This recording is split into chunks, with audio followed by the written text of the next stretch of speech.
Bonsoir, mesdames et messieurs, et bienvenue à ce 6e webinaire. Déjà, Mme Payne, le temps file, et je dois dire ce soir, je lève mon chapeau à M. Hervé, notre DJ.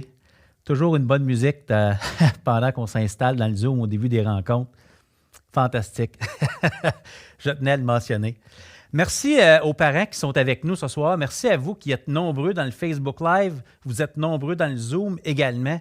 Merci de prendre de votre temps encore une fois avant la relâche, un dernier lundi avant la relâche, pour justement venir voir comment on peut répondre aux besoins de nos enfants, comment on peut les appuyer dans leur parcours scolaire en ce moment, qui est dans le fond la question à laquelle on répond depuis le début de cette série de 6 webinaires. Il y a également eu 2 séances de coaching pour les parents. C'est vraiment intéressant ce qui est ressorti de tout ça. Bonjour Catherine dans le Zoom. Bonjour, je vois beaucoup de gens familiers, Sutiri, Stéphanie Dionne, Rénal, Patrick Hould, Marie-Ève Turcotte, des noms qu'on voit semaine après semaine. Vous êtes fantastiques, vraiment. Jean, Joanne, José, Julie, Francine, Catherine, Benoît Champagne. Merci d'être là. Et merci à vous aussi, que David Roy, son chum Dave, qui est dans le Facebook Live. Merci d'être là. Dites-nous d'où vous venez. Dites-nous d'où vous venez et puis qu'est-ce qui se passe présentement. Puis moi, je me dis, avant de vous présenter le thème de ce soir, j'ai le goût qu'on célèbre le chemin parcouru jusqu'à maintenant. N'est-ce pas qu'on en a fait du chemin?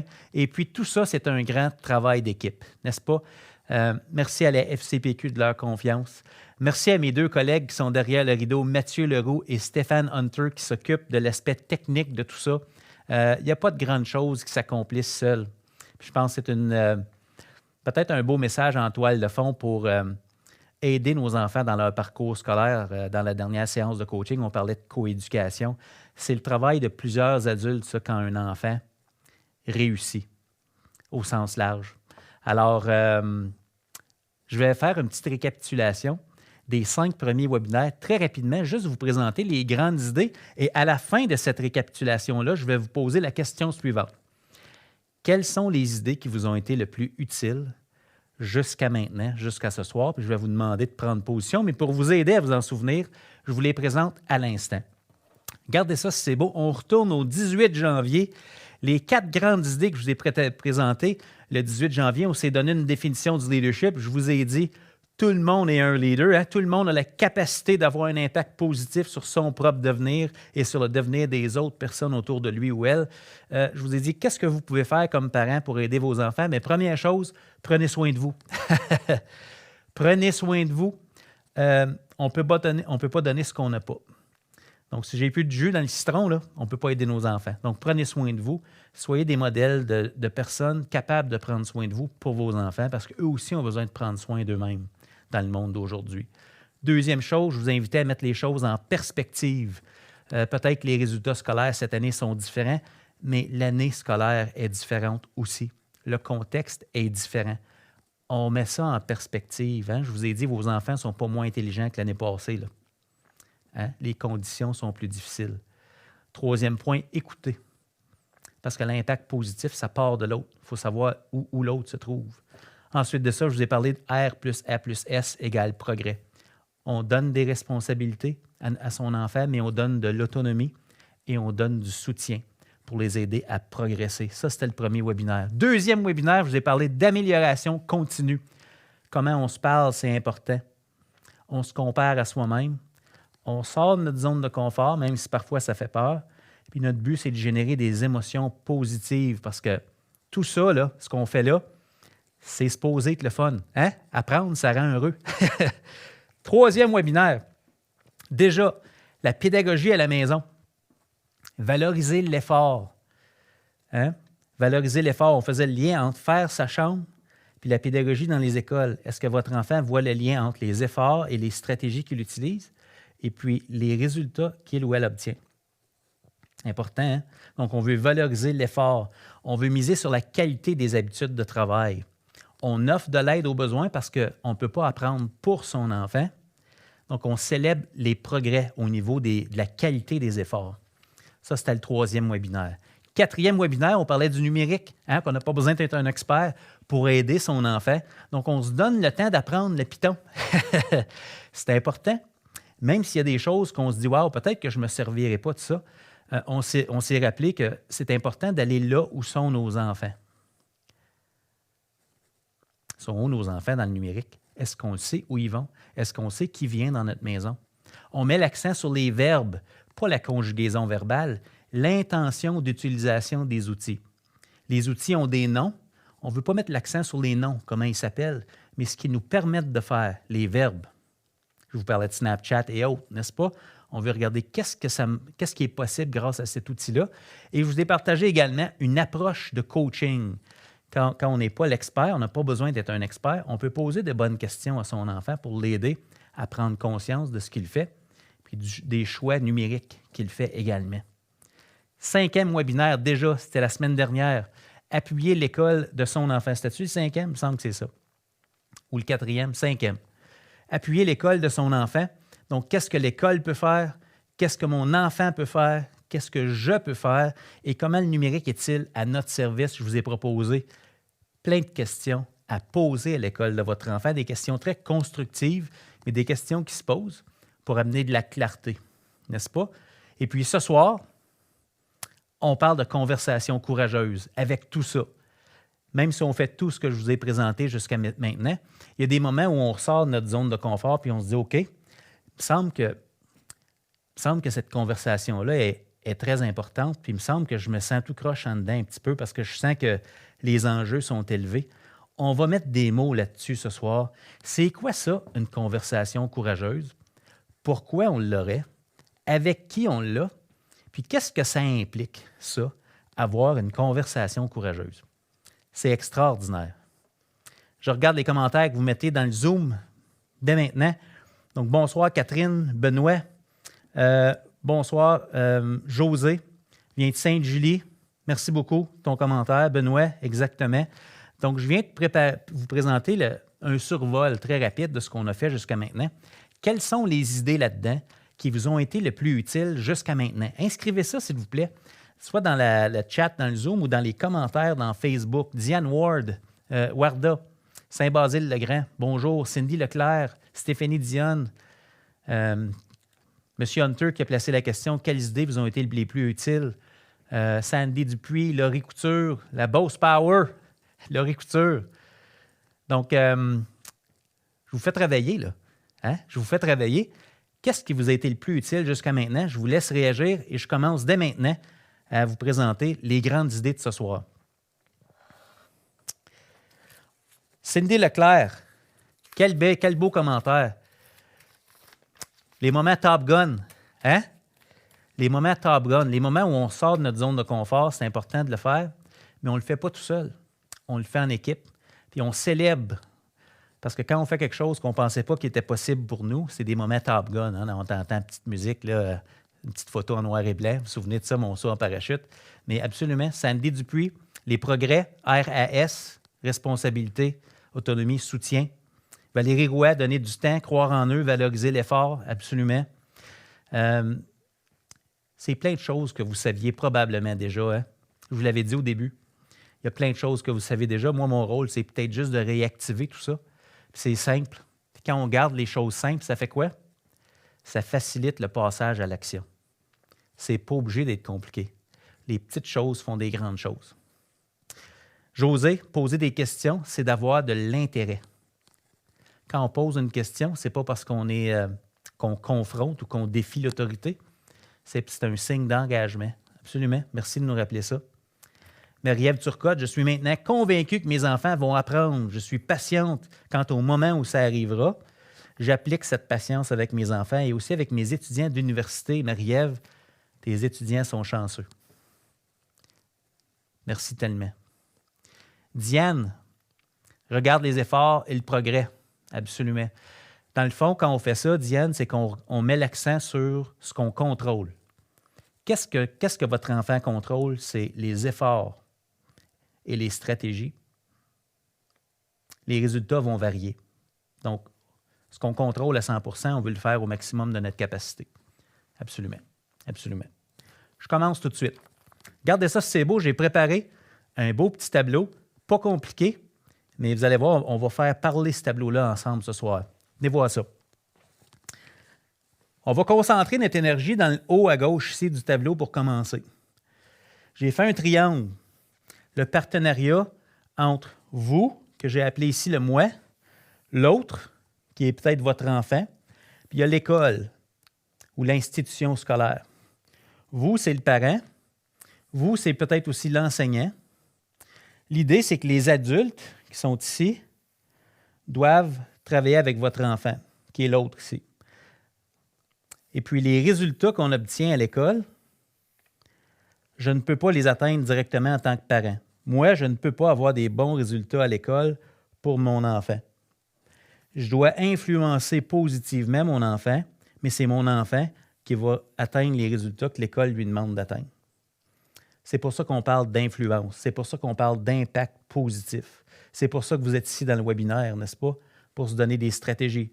Puis c'est une bonne chose qu'on ne puisse pas apprendre pour nos enfants parce qu'on veut qu'ils deviennent autonomes. Donc, comment on fait pour les amener à se développer? Puis dans le centre, j'ai placé AC. C'est la même thématique, dans le fond, que le deuxième webinaire, c'est l'amélioration continue. Parce qu'en éducation, comme dans la famille avec vos enfants, on est dans un contexte d'amélioration continue. On veut que nos enfants se développent, qu'ils soient de meilleur en meilleur. À l'école, on parle d'une progression des apprentissages. À la maison, peut-être qu'on parle du développement de notre enfant. L'idée, là, c'est qu'on s'améliore continuellement. Et pour que ça se produise, c'est important de comprendre notre rôle, comment avoir un impact sur notre enfant. Puis notre enfant peut répondre aux critères de réussite de l'école qu'il ou elle fréquente. Et la chose qui est rassurante là-dedans, c'est que l'école aussi est un contexte d'amélioration continue. Tout le monde dans l'école de votre enfant essaie présentement de s'améliorer. Toutes les écoles que j'accompagne ont un plan d'amélioration d'école. Hein? Je n'ai jamais rencontré une école qui avait un plan de maintien, qui me dit « Marius, on l'a l'affaire, nous, on veut juste que ça reste pareil. » Non, il n'y a personne que ça. Tout le monde veut que ça s'améliore. C'est pour ça qu'on parle de leadership. C'est pour ça que tout le monde est un leader. Tout le monde a un pouvoir d'action là-dessus. Puis la conversation courageuse, sincère dans ce contexte-là, je voulais le préciser. OK? Donc, si je peux peut-être vous aider à regarder, qu'est-ce qu'on vise à l'école? Ça, c'est une belle question à se poser. Hein? On se la pose présentement. On est en plein contexte de pandémie. Les gens se posent la question, quel sera le rôle de l'école après la pandémie? Parce que là, on prend conscience de plein de choses. C'est des grandes questions. Il y a plein de gens qui ont des opinions différentes là-dessus.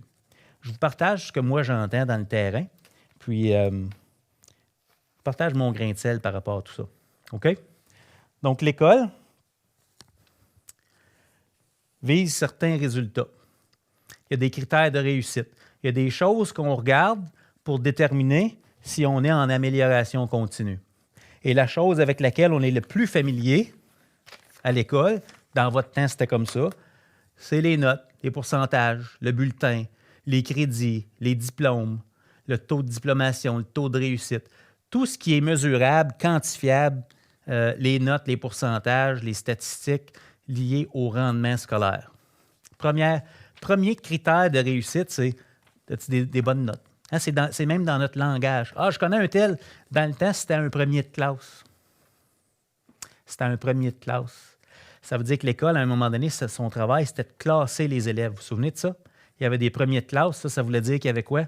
Il y avait des derniers de classe. C'était comme ça qu'on regardait l'école.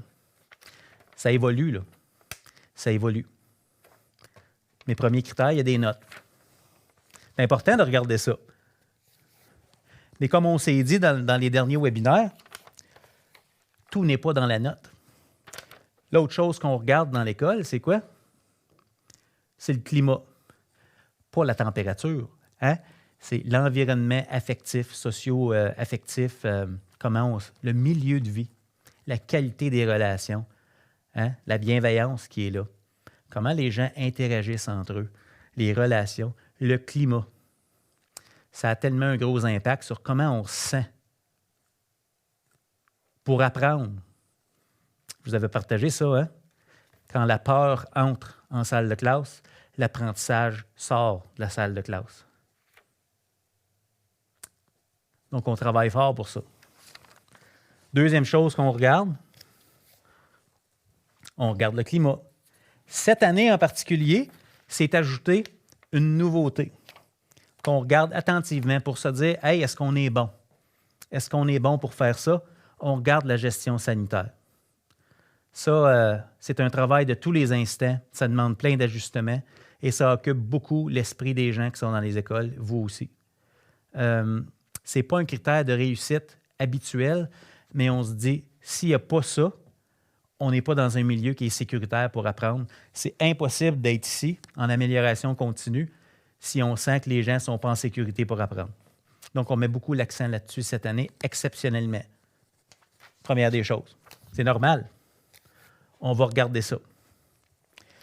Et puis, l'autre chose qui va au-delà des résultats scolaires de votre enfant, les écoles regardent de plus en plus qu'est-ce qu'ils deviennent, ces enfants-là, parce qu'ils viennent dans nos écoles. Et de plus en plus d'écoles vont se doter d'un profil de sortie d'élève. En d'autres mots, on décrit l'élève quand il sort de notre école, à la fin de la 6e année, à la fin du secondaire 5. Il ressemble à quoi l'élève qu'on tente de façonner? Comment on pourrait le décrire? Hein, c'est un citoyen engagé et éthique? Est-ce que c'est un penseur critique et créatif? Est-ce que c'est quelqu'un qui est l'entrepreneur de sa vie? Il y a toutes sortes de mots qu'on met là-dessus, mais on est en train de se rendre compte que c'est important. Qui sont ces jeunes-là?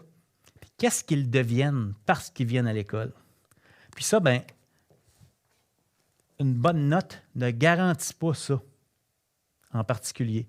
Donc, c'est important qu'on regarde ça, le profil de sortie d'élèves. Ça, c'est vraiment 4 choses qui sont vraiment importantes présentement dans les écoles. Et ce sont probablement 4 choses qui valent la peine d'avoir des conversations courageuses. Hein? Donc, si on est pour avoir une conversation courageuse, on va avoir une conversation au sujet de choses importantes pour notre enfant. Il y a plusieurs choses qui sont intégrées à ces choses-là. Ça, ce sont des grandes idées. Il y a plein d'autres choses qu'on aurait pu mettre là, mais c'est les grandes lignes. OK? Pour ce soir, disons que ça, c'est les grandes lignes. On donnera d'autres exemples. Donc, comment je fais pour faire ça? Comment je fais pour atteindre cette cible-là? Mais la première chose qu'on va regarder, c'est le rôle. Vous, ce soir, votre rôle, c'est d'être un parent. Hein, vous êtes là en tant que parent. Ça, c'est le rôle que vous jouez. Donc, en tant que parent, comment je fais pour agir sur les résultats de mon enfant, sur le climat qu'il y a à l'école, la coéducation, en tant que coéducateur, comment je joue mon rôle? Et la première chose que je fais pour jouer mon rôle, c'est que j'exprime mon leadership. J'utilise mon désir, mes stratégies, je m'ajuste, je réfléchis, je prends les décisions que je pense qui sont dans le meilleur intérêt de mon enfant. J'exprime mon leadership à moi, en tant que parent. C'est le point de départ. Et en passant, les enseignants dans l'école de vos enfants font la même chose. Ils font la même chose. Ils expriment leur leadership à eux. Fait intéressant, c'est que toutes les personnes, peu importe si c'est une personne qui a des responsabilités très, très élevées, très sérieuses, hein, mettons un ministre, un directeur général, c'est des gens qui ont des grandes responsabilités parce qu'ils sont au service de plusieurs personnes. Plus on monte dans l'organigramme, plus on est au service de plusieurs personnes. OK? Et peu importe la responsabilité qu'on a, on a besoin d'être aimé tout le monde. On n'est pas des robots. On n'est pas des machines. Et vous, comme parents, même si notre tâche, c'est d'aimer nos enfants, nous aussi, on a besoin d'être aimés par nos enfants. Êtes-vous comme ça, vous? Hein? C'est important de savoir que hey, nos enfants nous aiment, ils nous apprécient. On a besoin de ça. Besoin d'être aimés. Puis ça, ben, c'est une de nos grandes forces en tant que leader, c'est notre côté humain. C'est notre côté humain. On a besoin d'être aimé. Ça veut dire que ça va nous aider dans nos relations, qui est la prochaine étape. J'ai un rôle de parent, mais je développe une relation avec mon enfant. C'est important, ça.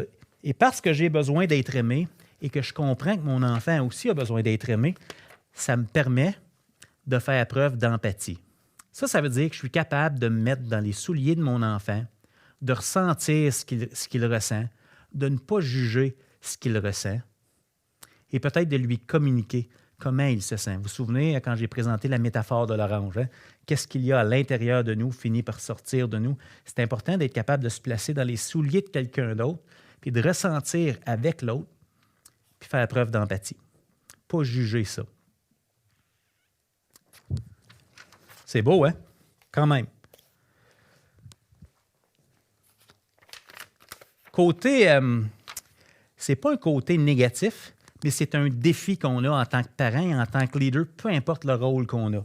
Là, ce soir, vous avez le rôle de parent, mais si je suis un enseignant, si je suis un DG de centre de service scolaire, c'est la même chose. Si je suis un ministre, c'est la même chose.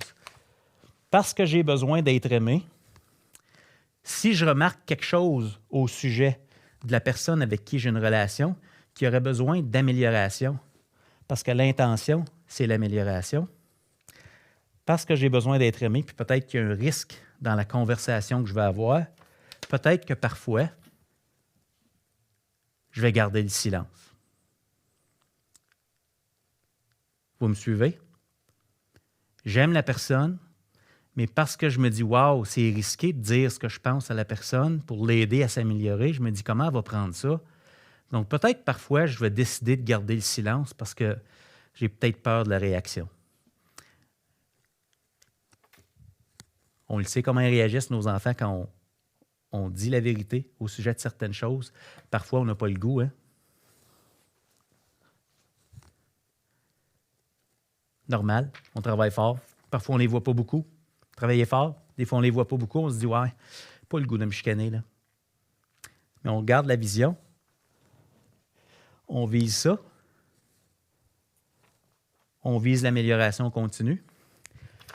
Une chose est certaine, c'est que si on garde le silence, il n'y a rien qui change. Si on garde le silence, ça peut même être interprété comme si le comportement présentement est acceptable. Hein? Les gens vont dire, ben, ils n'ont rien dit, je pensais que c'était correct, tu ne m'as rien dit. Dans les écoles, les enfants nous disent ça. S'ils font quelque chose et on ne dit rien, ils pensent que le code de vie a changé. Tu ne me l'as pas dit. Le règlement n'a pas changé, je ne l'ai juste pas vu ou je n'ai pas parlé. Comme parents, c'est la même chose à la maison. Hein? On garde le silence. Parfois, là, pas toujours, mais parfois. Et là où je veux vous amener, c'est qu'on a un rôle de parent. On veut que notre enfant réussisse et on ne peut pas amener notre enfant à réussir si on n'a pas une bonne relation avec lui, mais aussi si on garde le silence. Et là où s'insère la conversation courageuse, c'est juste entre les deux ici. Ce qui va me permettre à mon enfant de s'améliorer et d'obtenir de meilleurs résultats, c'est si ici, j'ai une conversation courageuse avec lui. Et c'est là qu'on ne veut pas perdre la relation, mais on ne veut pas perdre non plus l'amélioration continue. Quand mon désir, c'est vraiment de ne pas perdre la relation, peut-être que je garde le silence. Et si je me dis, OK, j'ai assez de pièces d'or dans la relation, ça va bien, mon enfant sait que je l'aime, j'ai entretenu une bonne relation avec lui, peut-être que je sens que je peux faire un petit retrait et puis dire, OK, regarde, as-tu pensé à faire ça? Je pense que tu peux améliorer telle chose. Et c'est cette conversation-là, c'est comme une danse, hein?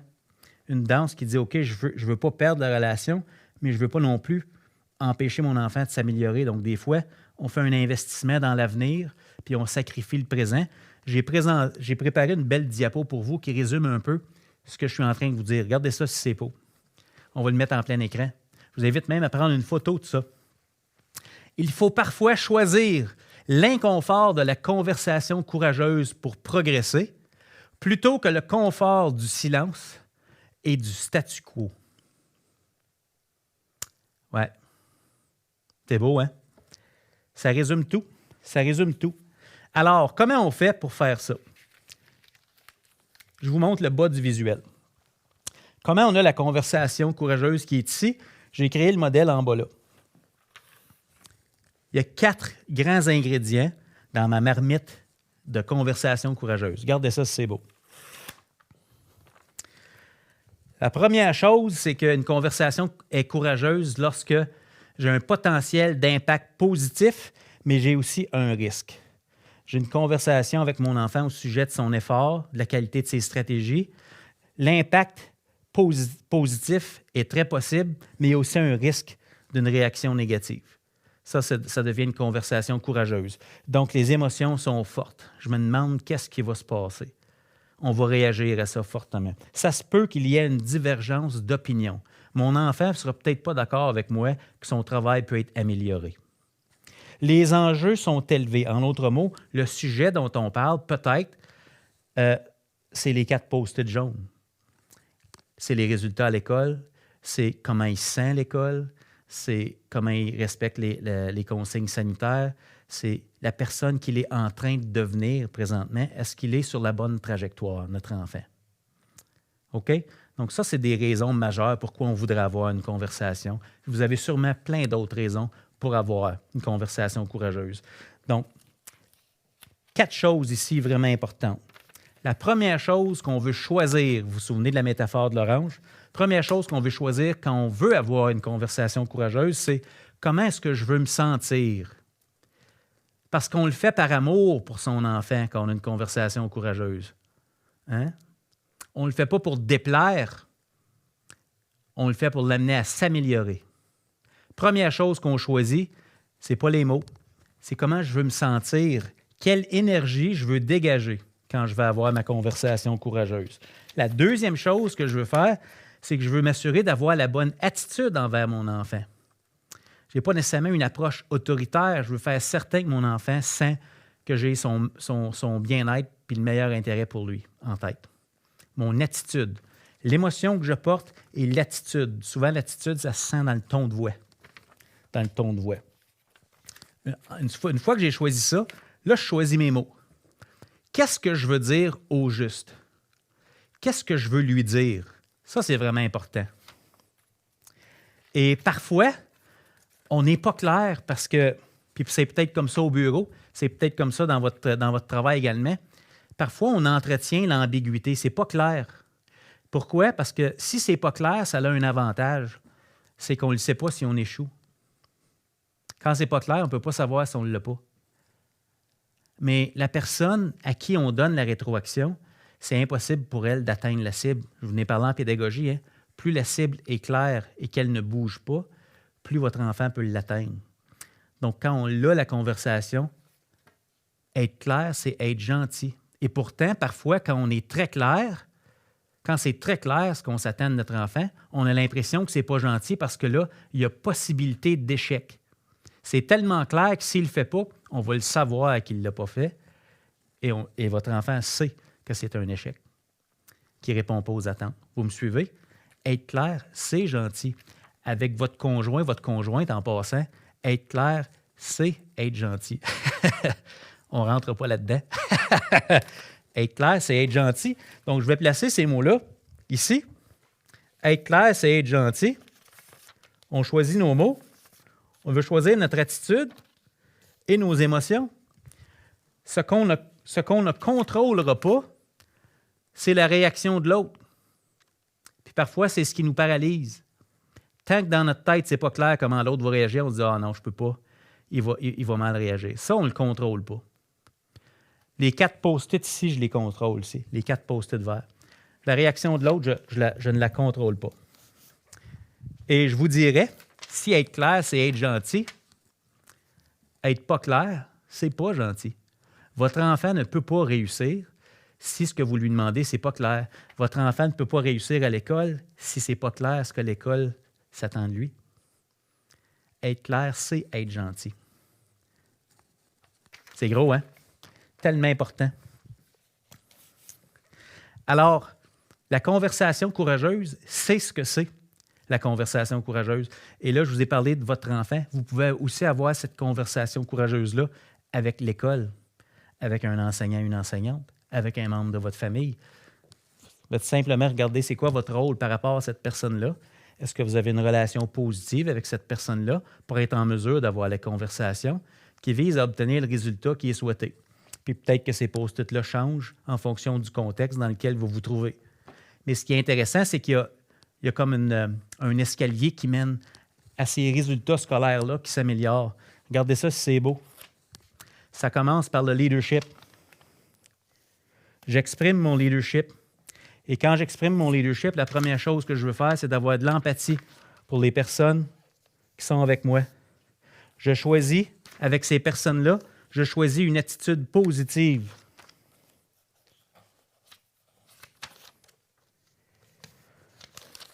J'ai des émotions positives et je génère des émotions positives chez les autres. Je choisis mes mots clairement. Je les choisis. Je sais ce que je veux dire.